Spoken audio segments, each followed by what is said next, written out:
దేవుని వాక్యమే.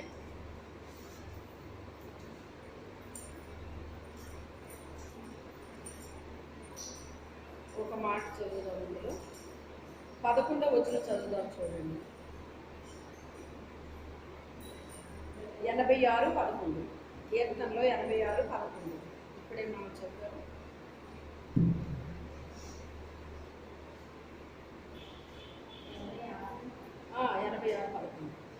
యెహోవా, నేను నీ సత్యము అనుసరించి నడుచుకున్నట్టు నీ మార్గమును నాకు బోధించుము. నీ నామమునకు భయపడినట్టు నా హృదయం నాకు ఏకాగ్రత కలుగచేయు. చాలండి, చాలు. చిన్న ప్రార్థన చేసుకుంటాం. దీనికి తిన్నగా ఉన్నవాళ్ళు ఈ ప్రక్కన జరగాలి. ఇలాగ ఈ పక్కన పెట్టి మీరు చైర్స్ వేసేటప్పుడు అలా వేసేయండి.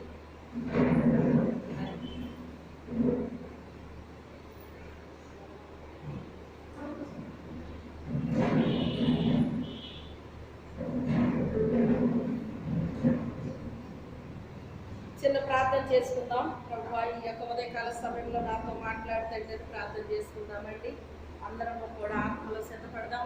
పరిశుద్ధుడైన తండ్రి, మహోన్నత రాజ్యవాధిపతి, సర్వాధికారి, సర్వోన్నతిర, సర్వశక్తి కలిగిన తండ్రి, మీకు వందనాలు, స్తోత్రాలు తండ్రి. నాయన ప్రభువా, ఇంతవరకు నీ బిడ్డలో చక్కని గాన ప్రతిగానాలు చేశారు ప్రభువా తండ్రి. ఆరాధన చేసి ఉన్నారు ప్రభువా నాయన. అయ్యా, వాక్య ప్రతి వాక్యాల్లో మీరున్నారు. మీ స్తోత్రాలు తండ్రి. నాయన పరిశుద్ధాత్మదేవ, ఈ సమయంలో నాయన ప్రభువా ఈ వాక్యాన్ని బోధించడానికి నాయన ఈ దీనురాలు నాయన నిలబడి ఉన్నట్టుగా ప్రభువా నీ పక్షముగా నాయన నిలబడడానికి ఇచ్చిన కృపకై స్తోత్రాలు తండ్రి. నాయన ఈ వాక్యాన్ని బోధించడానికి నన్ను అభిషేకించు నాయన. మీ పరలోకపు జ్ఞానముతో నన్ను నింపు నాయన. నా తండ్రి, నీ సత్యవాక్యమును సరిగా విభజించే మీ పరలోకపు జ్ఞానముతో నింపు నాయన. పరిశుద్ధాత్మదేవుడా, అయ్యా నా తండ్రి, నా తండ్రి, నా తండ్రి, నా తండ్రి, ఈ వాక్యాన్ని నూతనమైన శైలిలో బోధించడానికి నూతనమైన ప్రత్యక్షతలు అనుగ్రహించిన ఆయన, నూతనమైన కార్యాలు జరిగించిన ఆయన. ప్రతి హృదయం తెరవబడును గాక, ప్రతి మనోనేత్రం వెలిగించబడును గాక. నీ పరిశుద్ధాత్మ కార్యాలు బలముగా జరుగును గాక. నీ పరిశుద్ధాత్మ కార్యము నాయన ప్రభువా అందరిలో జరిగించండి ప్రభువా నా తండ్రి. ఈ మైక్ శబ్దం ఎంత దూరం వినిపిస్తుంది, అంతకు మించిన దూరం దివ్య వాక్యం బయలు వెళ్ళి అందరినీ దర్శించి స్పర్శించి నీ పరిశుద్ధాత్మ కార్యాలు బలముగా జరిగించు నాయన. ఆత్మకార్యము జరిగించు దేవా, సహాయం చేతండి నాయన. అయ్యా, మీకే స్తోత్రాలు తండ్రి. నాయన ఈ అభిషేకముతో నాయన నన్ను అభిషేకించండి. ఈ వాక్యపు శక్తి బలముతో నాయన జ్ఞానముతో నన్ను నింపి సహాయం చేయమని యేసు అతి పరిశుద్ధ నామములో అడిగి వేడుకొనుచున్నాము తండ్రి. ఆమేన్. హల్లెలూయా. ఇక్కడ మరి దావీదు కీర్తన అని రాయబడి ఉంది.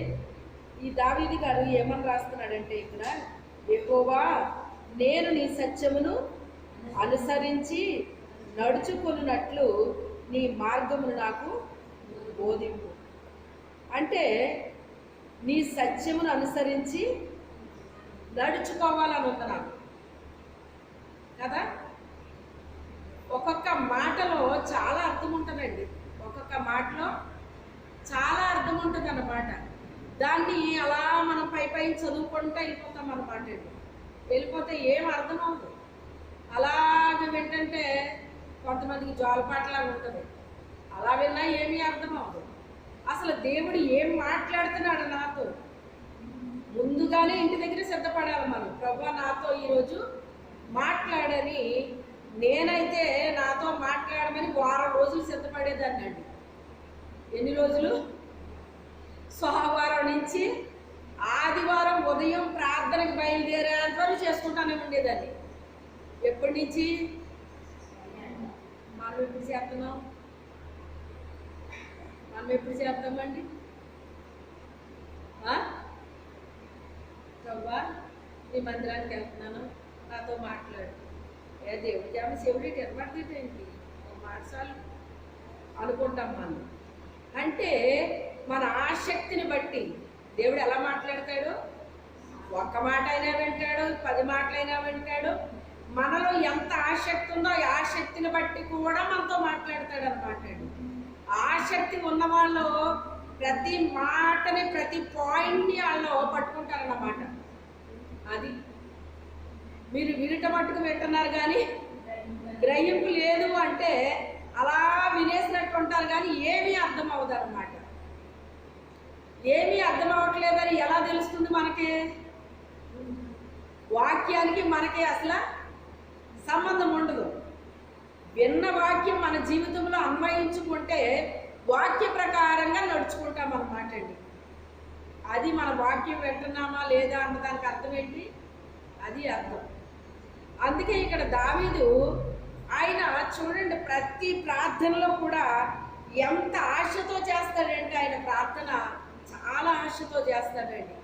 ఆశ కలిగిన ప్రాణాన్ని దేవుడు తృప్తిపరుస్తాడటండి. మనము లోకంలో ప్రతి దాని గురించి ఎంత ఆశ ఉంటుందో అండి. ఉదయం లేచిన దగ్గర నుంచి పడుకునే వరకు మనకే ప్రతి దాంట్లో మనకి చాలా ఆశ ఉంటుందండి. ఆశ ఉండడం తప్పు కాదు, కానీ మరి దురాశ ఉండకూడదు. మరి ఇలాగ కొన్ని ఆశలు ఉంటాయన్నమాట అండి. అలాంటివి ఉండకూడదు, కానీ ఆశ ఉండొచ్చు. అందులోని మొదట ఏ ఆశ ఉండాలంట? దేవుని గూర్చి ఆశ ఉండడం మనకి చాలా గొప్ప ఆశీర్వాదకరం అండి. అది దేవుని గూర్చి ఉండడం గొప్ప ఆశీర్వాదకరం. ఇది అప్పటికప్పుడు దావీదుకి వచ్చింది కాదండి. అది తన ఫ్యామిలీ అంతా తన్నే బయటికి నెట్టేసినప్పుడు, తన ఫ్యామిలీ అంతా తను బయటికి నెట్టేసినప్పుడు, నీ వల్ల మా పరువు పోతుందని బయటికి గెంటేశారటండి. నీ వల్ల మా పరువు పోతుందండి. అయితే వాళ్ళ పరువు పోతుంది అనుకుని గెంటేస్తే, అయ్యో మా వాళ్ళందరూ నన్ను గెంటేశారు, నన్ను విడిచిపెట్టేశారని ఏడుతో కూర్చోలేదండి.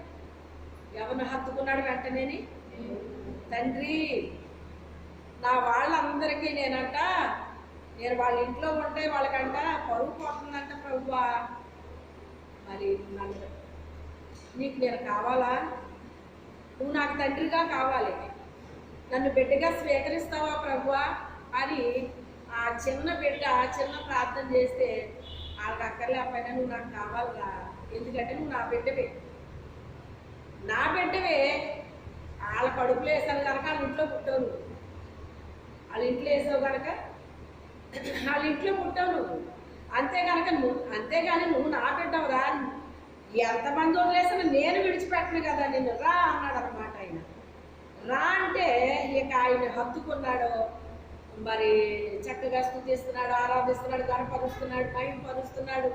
అతను ఎన్ని రీతిలుగా ఆయన దేవుణ్ణి స్తుతించవచ్చు, అన్ని రీతిలుగా స్తుతిస్తున్నాడు. తృప్తి చెందట్లేదండి. మనకు చిన్న పని చేస్తే ఎంత తృప్తి వచ్చేందో, దేవుడి కొరకు ఏదన్నా చిన్న పని చేసామనుకోండి, మనం ఎంత తృప్తి పడిపోతామో. దేవుని విషయంలో చేసినప్పుడు తృప్తి ఉండకూడదు. మన పనులు చేసుకుని తృప్తి పడినా పర్వాలేదేమో, కానీ మన పనుల విషయంలో మనకు తృప్తి ఉండదో. దేవుని పేరిట చేసే ప్రతి పనిలో కూడా చిన్న పని చేసి తృప్తి పడిపోతారండి. రివర్స్ అన్నమాట. ఏంటది? రివర్స్. మన పనిలో మనం తృప్తి పడినా దేవుని పనిలో మాత్రం ఎన్నడూ మనము తృప్తి పడకూడదు. తృప్తి పడిపోయామంటే అక్కడితో ఆగిపోతాం, ఇక ముందుకు వెళ్ళమండి. ఇక కొన్ని నూతనమైనవి మనము స్వతంత్రించుకోలేము, ఇంక అక్కడితోటే ఆగిపోతాం అన్నమాట అండి. అలా ఆగిపోకూడదు, మనం సాగిపోవాలి. ప్రభువులో అంతకంతకి మనము పైకి వెళ్ళాలండి. స్టెప్ బై స్టెప్ పైకి వెళ్ళిపోవాలి. పైకి వెళ్ళే కొద్ది కొన్ని వదిలేస్తూ ఉండాలి. మెట్టికి ఏం వదిలేయాలి తెలుసా? కొన్ని వదిలేయాలన్నమాట అండి. నిన్న 2 బిడ్డలు వచ్చారండి నన్ను కలవడానికి. వెనకాల పెళ్ళి ఏదో జరిగింది, పెళ్ళికని వచ్చారు. పెళ్ళికంటే మా ఇంటి దగ్గరే వాళ్ళకి వాక్యం ఎక్కువగా వాళ్ళకి అందింది అన్నమాట అండి. వాళ్ళకి ఏది కావాలో అది దేవుడు మాట్లాడండి. అయితే ఇప్పుడు మా హృదయాలు ఎంతో తృప్తిగా ఉంటాయో అని వాళ్ళు ఎంతో సంతోషంగా వెళ్ళారు. ఒక ఆవిడైతే చెప్పిన మాట, 2 సంవత్సరాల నుంచి నేను ఒక విషయంలో సఫర్ అవుతున్నాను, ఈ రోజుతో అది నా దేవుడు నాలో నుంచి తొలగించేశాడు, మీ ద్వారా నాతో మాట్లాడాడు, కానీ నాది. అప్పుడు నేను చెప్పాను, అదే బాటలో నేను వెళ్ళాను, ఇవన్నీ నేను అనుభవించాను కనుక అనేక మందికి వాటిలోంచి విడుదల చేసే కృప నాకు దేవుడు ఇచ్చాడు. ఆ బాధ నేను అనుభవించాను అని చెప్పి చెప్పినప్పుడు ఇప్పుడు నాకు చాలా సంతోషంగా ఉన్నాను అని చెప్పేవారు. అన్నప్పుడు నాకు చాలా సంతోషం కలిగింది. అలాగే ఎంతో మందిని నేను అనుభవించిన ప్రతి దానిలో వెళ్ళే వాళ్ళకి అలా విడుదల చేసేస్తున్నా అసలు వెంటనే అయిపోతుంది అనమాట వాళ్ళకి పని. అది చాలా సింపుల్, ఏం కాదు, అది దురాత్మ చేసే పని, ఇది కారణం, అంతే, సింపుల్, చాలా సింపుల్. ఎందుకంటే అదే బాటలో నేను 6 నెలలు ఏడ్చిన దాన్ని వాళ్ళ సంవత్సరాలే ఏడ్చాము అని చెప్పేసి అంటున్నారు అన్నమాట.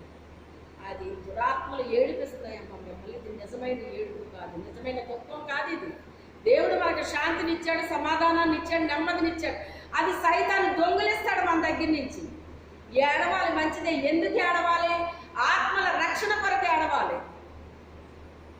నశించిపోతున్న ఆత్మల రక్షణ కొరకు ఏడవాలి, అంతే తప్ప ఇలాంటి పిచ్చి పిచ్చి ఆటల కోసం కదమ్మా మనం ఏడ్చేది. మన కన్నీరు చాలా విలువైందని చెప్తా ఉంటాను మీకు కదా.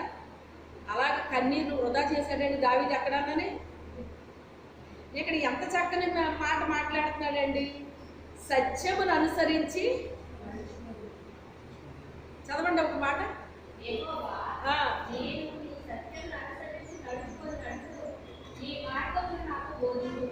నీ సత్యమును నేను అనుసరించి నీ మార్గంలో నేను నడవాలని నాకుంది. అసలు ఒక్క మాటలో ఎంత పెట్టాడో మీరు ఆలోచించండి. సత్యమును అనుసరించి నీ మార్గంలో నేను నడవాలని నాకుంది. నీ మార్గంలో నడవాలని ఉంది, అది వీరు. కానీ ఎలా నడవాలనుకుంటున్నాడో, సత్యమును అనుసరించాలి. నేనే మార్గమును సత్యమును జీవమునై ఉన్నానన్నాడు ఆయన. ఆ సత్యమును నేను అనుసరించాలి. నేను విని విడిచిపెట్టేవాడిగా నేను ఉండకూడదు ప్రభువా. నీ సత్యమును నేను అనుసరించాలి, నీ మార్గములో నేను నడుచుకోవాలని చెప్పండి. నీ మార్గాన్ని ఎవరు బోధించమంటున్నాడు? బోధిస్తాడా మరి ఆయన? ఆయన మాస్టర్ అండి. ఆయన మాస్టర్ తెలుసా మీకు? స్టూడెంట్లా కూర్చోవాలి ఆయన క్లాస్లో. కొన్ని సంవత్సరాల క్రితం నా భూ సంబంధించిన స్టడీ అది వేరండి. కానీ పర సంబంధించిన స్టడీ అయితే నేను ఇంజనీర్ చేశాను. ఏం చేశాను? ఇంజనీర్ చేశాను. ఇంజనీర్ చేస్తేనే ఇల్లు కడతారు, అవునా కదా? దానికి ప్లాన్ ఇవ్వాలి, దాన్ని ఎలా కట్టాలో చెప్పాలి, ఎంత ఇటుక పడద్దో, ఎంత ఇసుక పడద్దో, ఎలా కట్టాలో, ఎన్ని డీల్స్ పడతాయి, ఇవన్నీ కూడా ఎస్టిమేట్ అయ్యాలి కదా. నేను అనుకుంటాను అయ్యగారేమో భూ సంబంధించిన ఇంజనీర్, నేనేమో పర సంబంధించిన ఇంజనీర్ని అయ్యి ఉండొచ్చు అని. అప్పుడప్పుడు పాపం అయ్యగారు అంటా ఉండే, నీకు మొదటి నుంచి నా వర్క్ నేర్పించాల్సిందే, నాకు కొంచెం హెల్ప్ చేసి పెట్టేదాను నువ్వు అని. ఆ పని కోసం కాదు నేను నియమించబడతా, నా పని వేరేగా ఉంది. అసలైన పని అది, శాశ్వతమైన పని దేవుడు నాకు ఇచ్చాడు. భూ సంబంధించిన పనులు ఇలా చేయాల్సి ఉంటే నేను ఎప్పుడో చేసేదాన్ని అని. ఒక సిస్టర్ అన్నారు, ఆవిడ మంచి ఉద్యోగం అనమాట అండి. ఆవిడకి ఏ సమస్య వచ్చినా ఎక్కడికి వెళ్ళినా పని అయ్యింది కాదటండి. లాస్ట్కి నా దగ్గరికి వచ్చాక ఉఫ్ అంటే వెళ్ళిపోయింది అనమాట. అది ఏంటి సిస్టర్, ఎంత సేవకులతో నేను ప్రార్థన చేయించుకున్నా, మాట్లాడినా అసలు ఏమీ రాదు నాకు. మీ దగ్గరికి వస్తే అసలు చిటుకులో అయిపోతుందంటే ఇలాగా, అసలు ఇది ఎలా జరుగుతుంది? అదే వాక్యం మీరు చెప్తారు, అవే మాటలు మీరు చెప్తారు, కానీ ఇక్కడ నాకు పని అవుతుంది. నేను చాలా తేలిగ్గా అయిపోతాను, నా గుండెలు బరువుతో వస్తున్నాను, నేను తేలిక అయిపోయి చాలా హ్యాపీగా నేను వెళ్తున్నాను. ఇది ఎలా సాధ్యం అవుతుంది అని ఆవిడ అన్న మాట ఏంటంటే, సిస్టర్ మీరు నిజంగా ఇంకా చదివి ఉంటే కనుక మీరు చాలా పెద్ద ఆఫీసర్ అయిపోయేవారు అన్నదన్నమాట. మీకు భూ సంబంధించిన ఆఫీసుల గురించే తెలుసు, అంతకంటే పెద్ద పోస్ట్ అది మీకు తెలియక అనుకున్నాను అనమాట. చాలా పెద్ద పోస్ట్ ఇచ్చాడమ్మా దేవుడు నాకు, చిన్న పోస్ట్ కాదు నాది అని చెప్పి అనుకున్నాను అనమాట. ఎందుకు అంటే నాకు ఇవ్వబడింది భూ సంబంధించింది కాదు, కానీ పర సంబంధించిన దేవుడు నాకు ఇచ్చాడు. ఆ పర సంబంధించింది అది చిన్న విషయం, అది ఏమన్నానే చాలా నమ్మకంగా యథార్థంగా కష్టపడి నీతిగా ప్రతి దాంట్లో కూడా అసలు తూచ తప్పకుండా ఉండాలన్నమాట అండి. ఎలా ఉండాలి? పురస్కారాలు అందరికీ నచ్చుతాయంటండి, తిరస్కారాలు నచ్చమంట. అయ్యి వచ్చేసినాయి, ఇవి వచ్చేసినాయి, అయ్యి వచ్చేసినాయి, ఇవి వచ్చేసినాయి. ఏ వచ్చినా కూడా స్వీకరించాను. దేవుని స్తోత్రం. ఎందుకు స్వీకరించాను? నా తండ్రి కోసం. ఎందుకు స్వీకరించాను? నా పరలోకపు నా తండ్రి కోసం. అసలు నా కోసం ఆయన భూమి మీదకే దిగి వచ్చాడు, తన రక్తాన్ని చిందించాడు, తన రక్తంతో నన్ను కొనేశాడు, తన ప్రాణాన్ని నాకు వరకు అర్పించేశాడు. నా తండ్రి కొరకు నేను పని చెయ్యాలి. పని చేసే వాళ్ళు చాలామంది ఉంటారు, కానీ నా తండ్రి కొరకు నేను నమ్మకంగా పని చేయాలి. అది తీర్మానం చేసుకోవడం గొప్పతనం కాదండి, ఘనమైన తీర్మానాలు చెయ్యాలి దేవుని కొరకు. ఎలా చెయ్యాలి? ఆయనకి నచ్చి మెచ్చేటట్టుగా చెయ్యాలండి. మనకిష్టం వచ్చినట్టుగా మనం చేసేసుకుని దేవుడికి ఇది నచ్చింది అని అనుకుంటే అది నిజమేనా? మనకు నచ్చినట్టు మనం చేస్తున్నాము, మనకు మనమే మెచ్చేసుకుంటున్నాము. ఇది కాదండి. ఆయనకు నచ్చాలి, ఆయనకు మెచ్చాలి. ఒక ఆమెకి వాక్యం చెప్పినప్పుడు ఆవిడకి రక్షించబడ్డారండి. అప్పుడు ప్రభు నాకు చూపించిన దర్శనం ఏంటంటే, ఇవన్నీ నీకు తెలియవు కదా, ఎంత కరెక్ట్గా నువ్వు ఎలా చెప్పావు అని ఆయన అంటున్నారు. ఎందుకంటే ఒక ప్లాన్ గీస్తాను, ఇల్లు నిర్మాణం జరగడానికి ఒక ప్లాన్ గీస్తాను అన్నమాట. ఒక మాస్టరు బోర్డు మీద ఇలాగ గీసి చెప్తూ ఉంటారు ఆయన. అవునా కదా? చెప్తారండి. సైన్సు, మ్యాథ్స్ ఇలాంటి కొన్ని ఉంటాయి అన్నమాట. అలాంటి మ్యాథ్స్ అయితే టేబుల్స్ వేయడం అని ఇలాంటివి ఉంటాయి. అదే సైన్స్ అయితే కొన్ని ఏంటవి, అదే ఏమంటారు వాటిని, అవి వెయ్యాలి, బొమ్మలు అంటాము, మరి ఇంకోటి అవి వెయ్యాలన్నమాట. దానికి బోర్డు ఉపయోగిస్తారు. అప్పుడు మా టైంలో బ్లాక్ బోర్డు ఉపయోగించేవారు. అది రాను రాను ఏదో క్లాత్ లాంటిది ఇలాంటివన్నీ వచ్చినాయి. ఇప్పుడు ప్రస్తుతం ల్యాప్టాప్లు వచ్చినాయి పిల్లలకి. ఏమొచ్చినాయి? చిన్న పిల్లలకే. ఇగో మా ఓడికి ఇచ్చారట. ఏంట్రా నీకు ఇచ్చారంట? ఇచ్చారన్నాడు. ఎంత ఇదంటే 15,000 అంట అంటున్నాడు. గవర్నమెంట్ ఎలాగిచ్చింది? 15,000 పెట్టి ఇచ్చింది అన్నమాట. 15,000 పెట్టిస్తే వాడికి ఏమన్నా అర్థమవుతుందా దాని విలువ? వాడికి ఎలాగ అర్థమవుతుంది? అందులో గేమ్లు ఆడుకోవచ్చు అని అర్థమైంది. ఏమో అర్థమైంది? అర్థమైంది. అయితే దావీదు జీవితాన్ని చాలా ఛాలెంజ్గా తీసుకున్నాడండి. ఎలా తీసుకున్నాడో, చాలామంది జీవితాన్ని టేక్ ఇట్ ఈజీగా తీసుకుంటారండి. పెళ్ళి అయిందా? ఏదో అయ్యింది. పిల్లలు పుట్టారా? ఏదో పుట్టారు. అలా పెరిగేస్తారు. ఏదో వాళ్ళకి తిండి ఆడుతున్నాం, బట్టలు ఆడుతున్నాం, ఏదో చదివేస్తున్నాం, అలాగా అలా పెరిగిపోతారు. ఇలా ఎంత టేక్ ఇట్ ఈజీగా తీసుకుంటున్నారంటే, బిడ్డల్ని దేవుడు మనకి ఇచ్చాడు అంటే గర్భఫలం ఆయన ఇచ్చిన బహుమానం. ఆ బహుమానాలను ఎంత చక్కగా మనము పెంచాలి.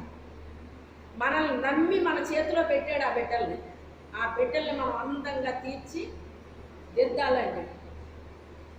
ఈ రోజుని తల్లిదండ్రులు బిడ్డలు తీర్చిదిద్దడానికి విసుగుపోతున్నారండి. ఏమైపోతున్నారు? విసుగుపోతున్నారండి. ఎందుకు అంటే ఇప్పుడు పిల్లలకి బాగా తెలివితేటలు ఎక్కువైపోయినాయండి. ఏమి ఎక్కువైపోయినాయి? మా టైంలో మమ్మల్ని పిలిస్తే వెంటనే పలికేవాళ్ళు. ఇప్పుడు పిల్లలు పలుకుతున్నారండి. ఎందుకు పలకట్లేదు? ఆడేమన్నా ఖాళీగా ఉంటే కదా, మన పక్కనే నిలబడి మాట్లాడినా వాడికి ఏమైనా నిలబడుతుందండి? ఒరే అని ఇలా కొడితే అది కూడా ఏదో తగిలింది అన్నట్టు ఇలా కనుక్కుంటాడు. అంటే ఎంత ఎడిక్ట్ అయిపోయారో మీరు ఆలోచించండి. ఇది చిన్న విషయం కాదు, ఇది చిన్న విషయం కాదు. మా పిల్లలు ఎక్కువ సెలవు చూసినా నేను ఊరుకోనండి, ఎప్పటికీ ఊరుకోను నేను. చాలు కాపండి పడుకోండి అంటాను.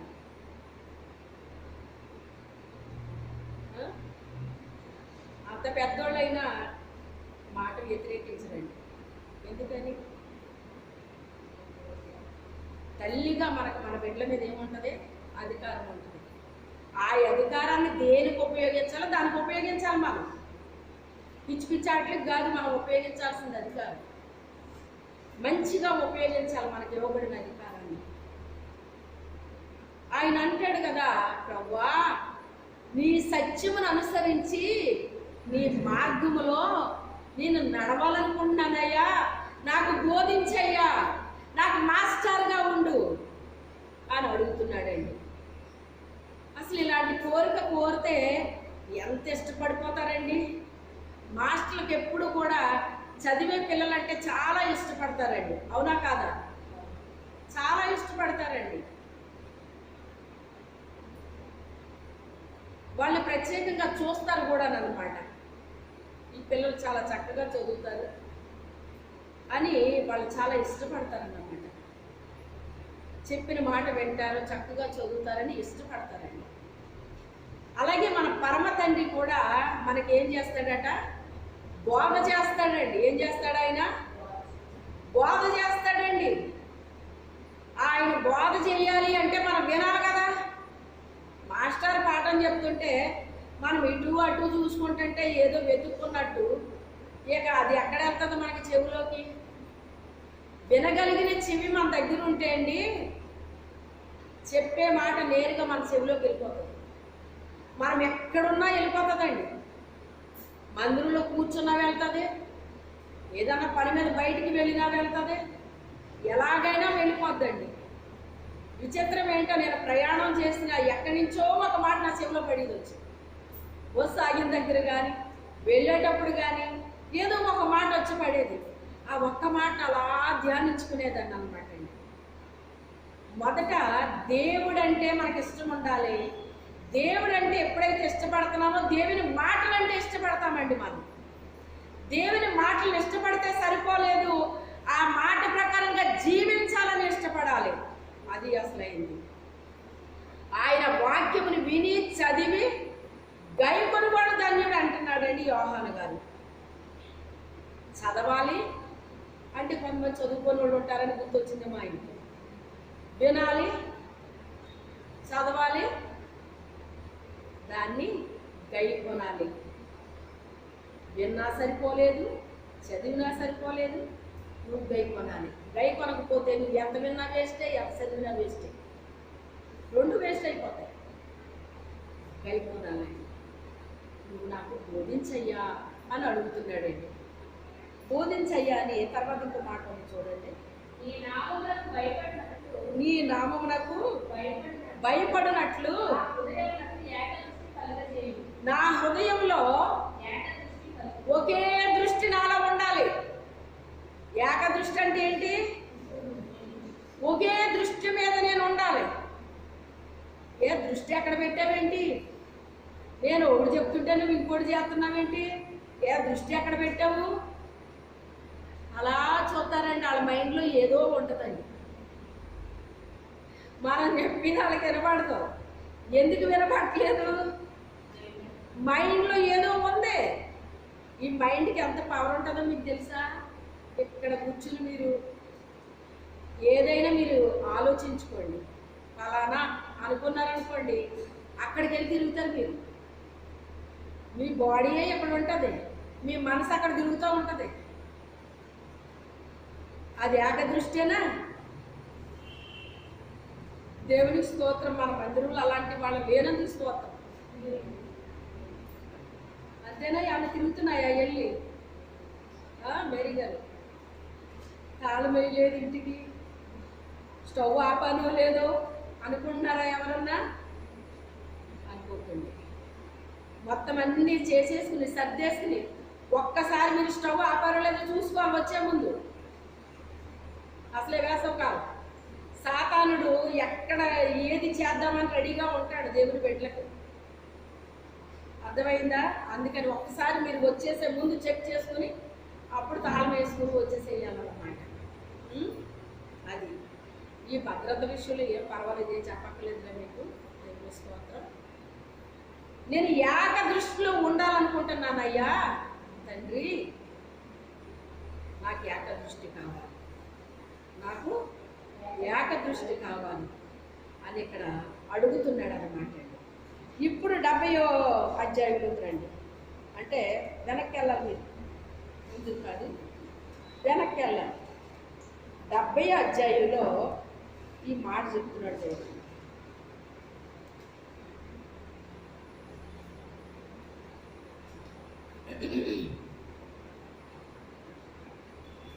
డెబ్బై 71వ అధ్యాయం 17వ వచనం. 71:17. ఎక్కడి నుంచి బోధించుకుంటూ వచ్చాడట? స్కూల్లో ఎప్పుడు జాయిన్ చేస్తాం మనం పిల్లల్ని? 10 ఏళ్ళుగా ఎప్పుడు జాయిన్ చేస్తామండి? మా చిన్నప్పుడు అయితే 5 ఏళ్ళకి వేసేవారు స్కూల్లో. మా చిన్న పాప ఏమో అన్నయ్య అక్క వెళ్ళిపోతాను, నేను వెళ్ళిపోతాను అనేది. ఈ పాపను మేము చేర్చుకోమని రాను, ఎందుకు వచ్చిన గొడవ అని చెప్పేసి 4వ ఏడు 5వ ఏడు అని రాయించేసి ఇంకేసాను.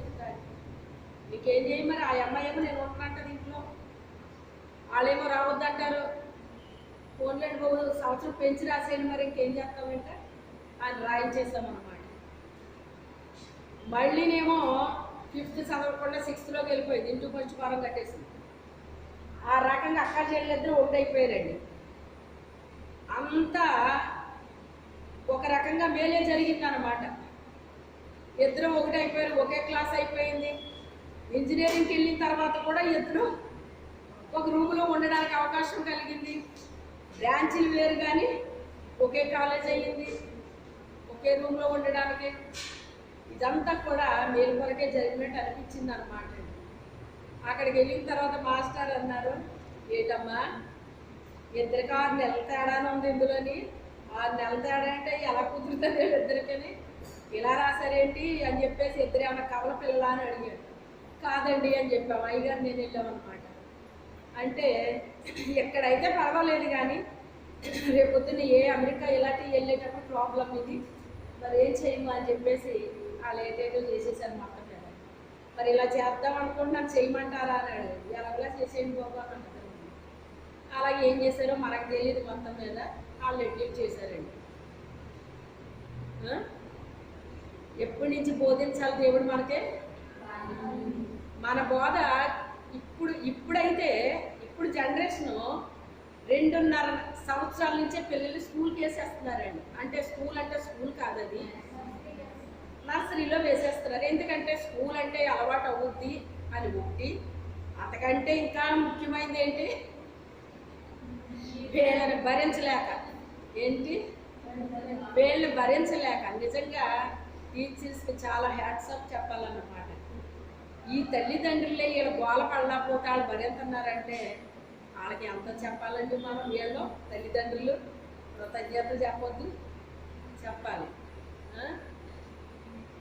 2.5 ఏళ్ళకే స్కూల్లో వేస్తున్నారండి ఇప్పుడు.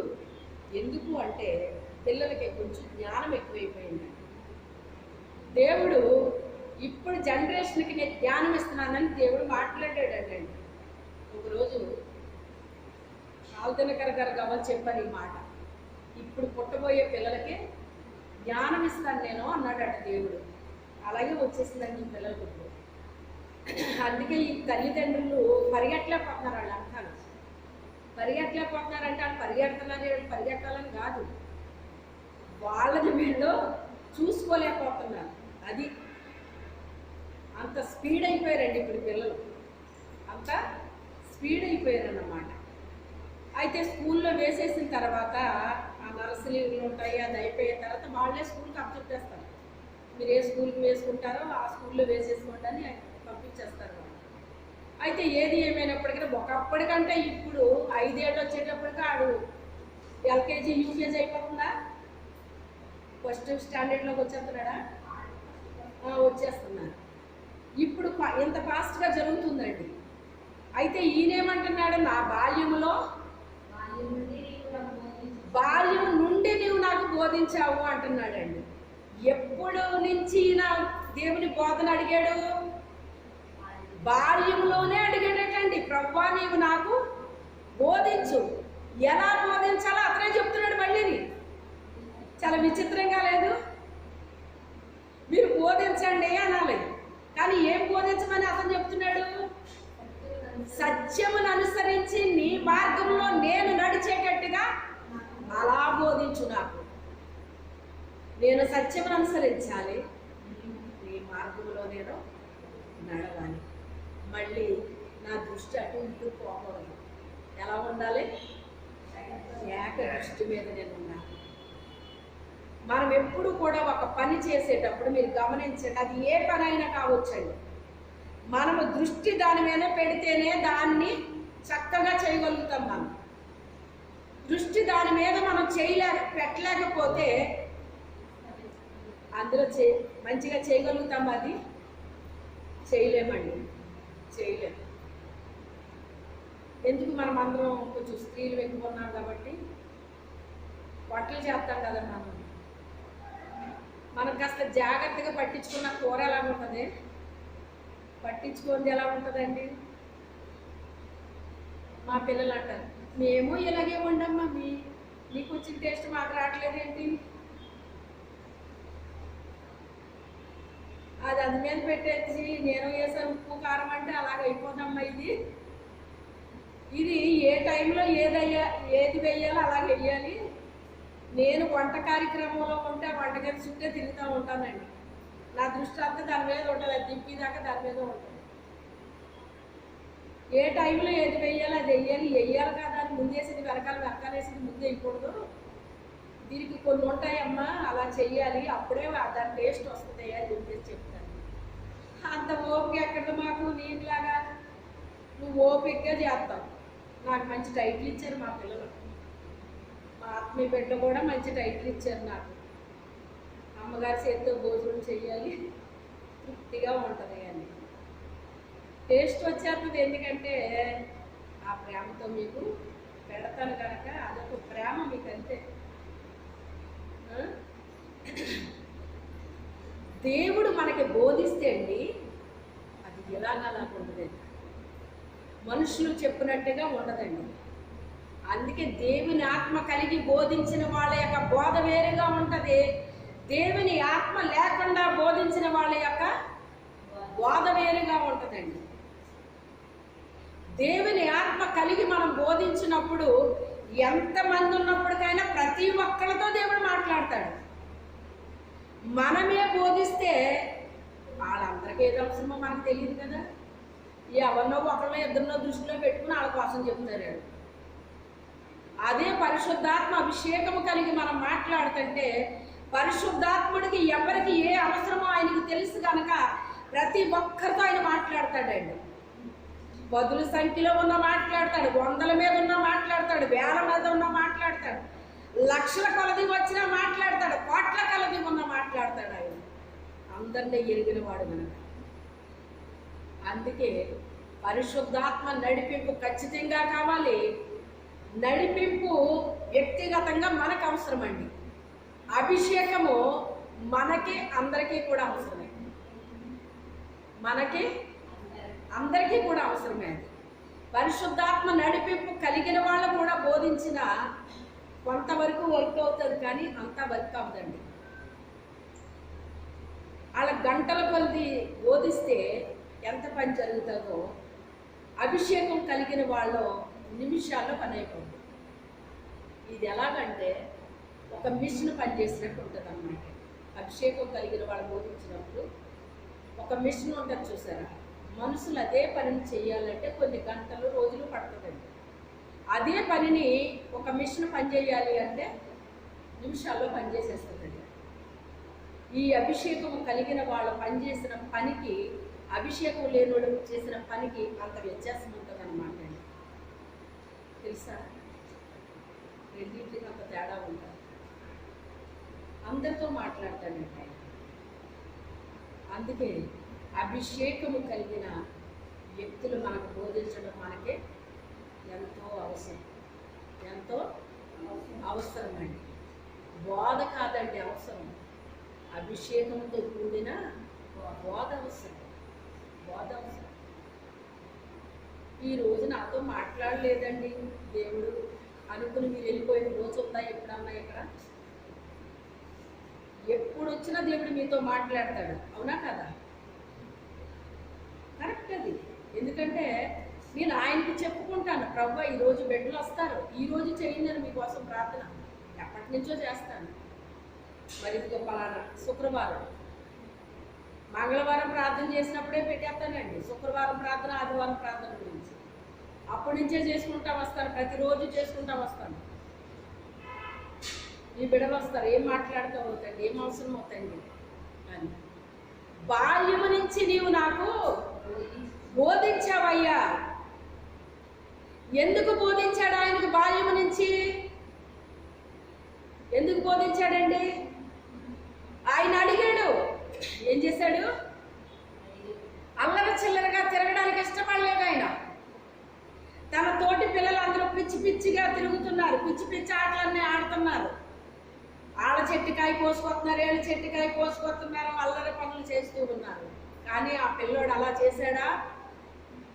బాల్య దశలోనే తను ఎవరికి సమర్పించేసుకున్నాడో? దేవుడికి అర్పించేసుకున్నాడండి. తన హృదయాన్ని అర్పించేశాడు, తను అర్పించేసుకున్నాడు. ఈ ఎలా ఉంది అంటే ఇద్దరి పద్ధతే నేనే నువ్వు, నువ్వే నేను అన్నట్టు అయిపోయారండి దావీదు దేవుడు. దావీదును చూడకుండా దేవుడు ఉండలేకపోతున్నాడు, దేవుడు చూడకుండా దావీదు ఉండలేకపోతున్నాడు. మనం ఆయన్ని ఎంత కోరుకుంటామో అంతగా మనల్ని కోరుకుంటాడండి దేవుడు. ఇక వేరే కోరిక మనకు లేదు, దేవుడిని మాత్రమే కోరుకుంటున్నాము అన్నప్పుడు మనల్ని కూడా ఆయన కోరుకుంటాడండి. ఆయన మనల్ని ఇష్టపడతాడండి, ఆయన మనకి బోధిస్తాడండి. ఆయన నాకు ఇలాంటి బోధ కావాలని చాలా స్పష్టంగా చెప్పాడు ఆయన. ఆయన అంత స్పష్టంగా చెప్తే ఈయన ఎందుకు బోధించకుండా ఉంటాడు? ఈయన బాల్య దశ నుంచి బోధించాడటండి. ఆ బోధ వింటే ఆయన చెప్తున్నాడు కదా, చదువు.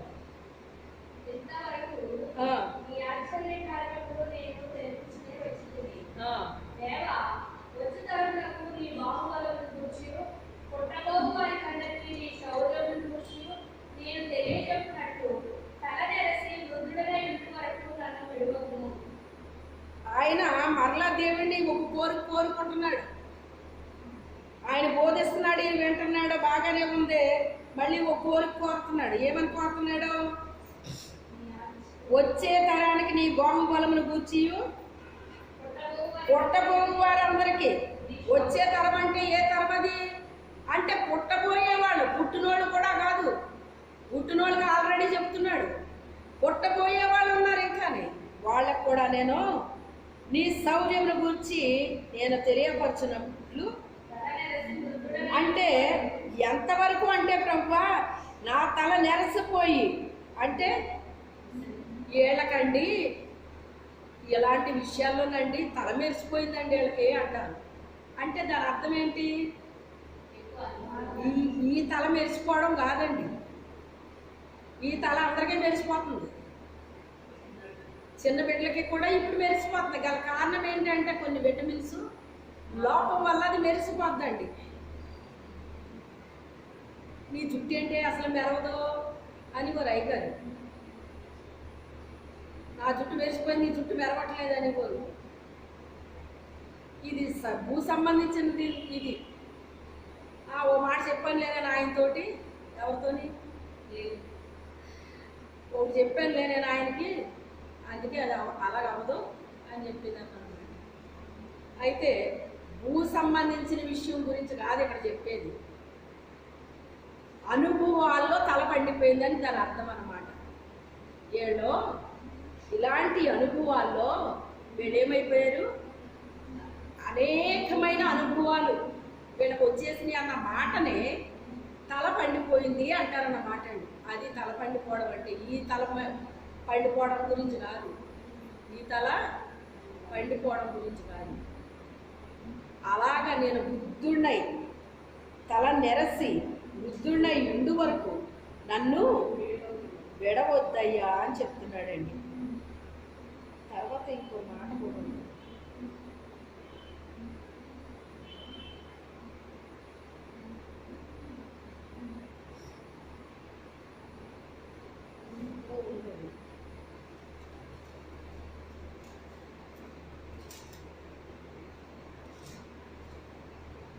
వృద్ధుల కంటే నాకు విశేష జ్ఞానం కలదు. అది ఎక్కడుందన్నమాట,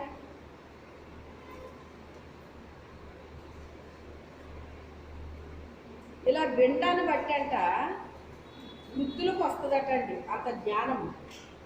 కానీ ఈయనకి ఎప్పుడు వచ్చింది అంటున్నాడో,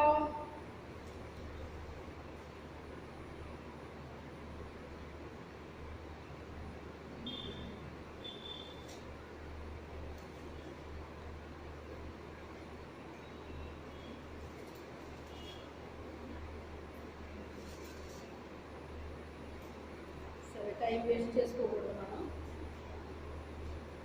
బాల్యములోనే వృద్ధులకి ఉండేంత జ్ఞానం ఇతరకు వచ్చిందంటండి. అది ఎప్పుడు వచ్చేసింది? వృద్ధాప్యంలో ఉన్న వాళ్ళకి రావాల్సిన జ్ఞానము ఎవరికి వచ్చిందంట? దావీదుకు వచ్చిందంటండి. ఇంత జ్ఞానం నాకు రావడానికి గల కారణం ఏంటి అని చెప్తున్నాడు. నేను బాల్యము నుంచి ఆయన ఉపదేశాన్ని నేను విన్నాను, నాకు ఆయన బోధించాడు, అందుకే వృద్ధుల కంటే విశేష జ్ఞానం నాకు వచ్చింది అని చెప్తున్నాడండి ఆయన. చదవము. ఈ శాసనములను నేను ధ్యానించుచున్నాను, కావున నా బోధకులందరికంటే నాకు విశేష జ్ఞానం కలదు. ఎంత జ్ఞానం వచ్చిందంటండి ఇతనికి? తనకి బోధించిన వాళ్ళ కంటే విశేషమైన జ్ఞానం వచ్చిందంటండి. ఎవరికి వచ్చిందంట? విచిత్రంగా లేదు అంటే మాస్టర్ కంటే ఇప్పుడు స్టూడెంట్కి ఏమైపోయింది? జ్ఞానం ఎక్కువైపోయింది. జ్ఞానం ఎక్కువైపోయింది. ఎందుకు ఎక్కువైపోయిందంట? నువ్వు నాకు బాల్యము నుంచి బోధించావయ్యా. అసలు బాల్యం నుంచి ఎందుకు బోధించాడు ఆయన? ఈయన అడిగాడు కనుక.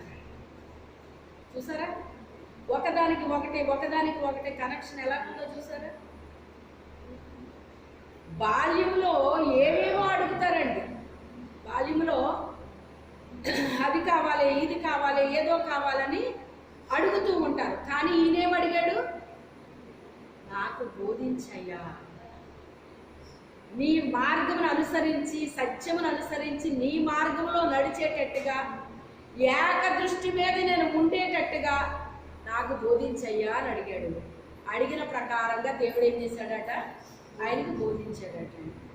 బోధించేసరికి ఇప్పుడు ఈయనకి ఎంత జ్ఞానం వచ్చిందంట? నా బోధకుల కంటే నాకు విశేషమైన అంటే చాలా జ్ఞానం వచ్చేస్తుందంటండి. ఈయనకి విశేషమైన జ్ఞానం వచ్చింది నాకు నా బోధకుల కంటే. నీవు నాకు ఉపదేశం చేస్తున్నప్పుడు నేను వాటిని ఏం చేశాను? లక్ష్య పెట్టాను, పట్టించుకున్నాను. ఆ మాటలు నేను త్రోసేసుకోలేదు. ఇదే మాట పరమగీతంలో చెప్తున్నాడు. నీ తండ్రి చేయి ఉపదేశం నువ్వు త్రోసేసుకోవద్దు. నీ తల్లి చెప్పే బోధన నువ్వు త్రోసివేయకు. అవి ఎప్పుడన్నా విడిచిపెట్టాడు ఆయన? ఎప్పుడు విడిచిపెట్టలేదు. ఎప్పుడు వాటిని విడిచిపెట్టలేదు, త్రోసి వేసుకోలేదండి. నీ ఉపదేశములను నేనేం చేశాను? లక్ష్యం ఉంచాను. ఏం చేశాను? లక్ష్యం ఉంచాను.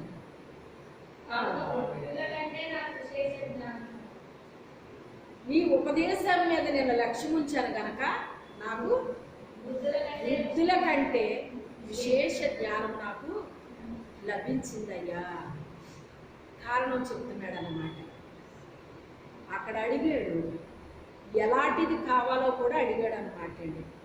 కొన్ని విషయాల్లోనండి ప్రార్థన చాలా స్పష్టంగా చెయ్యాలండి. తెలుసా? దేవుడికి తెలుసు కదండి అనుకుంటారు. దేవుడికి తెలుసు రైతే, కానీ నీకేం కావాలి? నీకు ఏం కావాలి? నేనేం చెయ్యాలనుకుంటున్నావు నువ్వు? చూడండి, గుడ్డోడు అరిసాడు, ఆయన వెళ్ళిపోతున్నాడు. ఏదో అలజడి వినబడుతుంది.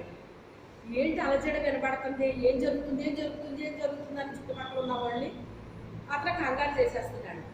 ఏం కాదులేరా, యేసు ప్రభు దావీదు కుమారుడు వెళ్తున్నాడు, అందుకే చాలా జనము వెంబడిస్తున్నారు ఆయన్ని అన్నారు వాళ్ళు. అమ్మో, ఆయన వెళ్తున్నాడా ఇలాగా అని, దావీదు కుమారుడా నన్ను కరుణించు అన్నాడు. రే ఆపరా బాబు, ఏంట్రా కేకలో అన్నారంటే వేణు. అంటే అయితే ఆయన దూరం వెళ్ళిపోయాడేమో అని ఇతను ఏం చేశాడట, ఇంకా స్వరం పెంచాడటండి. దావీదు కుమారుడా నన్ను కరుణించని ఇంకా స్వరం పెంచాడంటండి. వీళ్ళు ఆపరా అంటున్నారు, ఇతను స్వరం పెంచుతున్నాడు. వీళ్ళు చిరాకు పడుతున్నారు, అతను స్వరం పెంచుతున్నాడు. స్వరము తగ్గించలేదు సరికదా, స్వరం మరింత పెంచాడండి. పెంచడంలో ఆయన ఆగిపోయాడంట. అంటే అతను వాళ్ళు చెప్పిన మాట విని ఆగిపోతాడా, లేక నన్ను పిలుస్తాడా? గమనించాడు ఆయన. దేవుడు మన విశ్వాసాన్ని కూడా కొన్నిసార్లు పరీక్షిస్తాడు ఆయన. మనం ప్రార్థన చేసి చాలమ్మా కాదు అంటారు, ఇంట్లో వాళ్ళు కావచ్చు, బయట వాళ్ళు కావచ్చు, ఎవరైనా. అయితే మనం ఆపేస్తామా, లేకపోతే చేస్తామా? ఏం చేస్తాం? ఆయన చూస్తాడండి, మన విశ్వాసాన్ని చూస్తాడండి. అప్పుడు ఆయన ఆగిపోయాడు. ఆగిపోయి తన దగ్గరున్న శిష్యులను పంపిస్తున్నాడు. వెళ్ళి ఆ గుడ్డోడు నా దగ్గర తీసుకురండి అన్నాడు ఆయన. ఆ గుడ్డోళ్ళు వచ్చి తీసుకొచ్చారు. తీసుకొచ్చినప్పుడు నేను నీకేం చేయాలనుకుంటున్నాను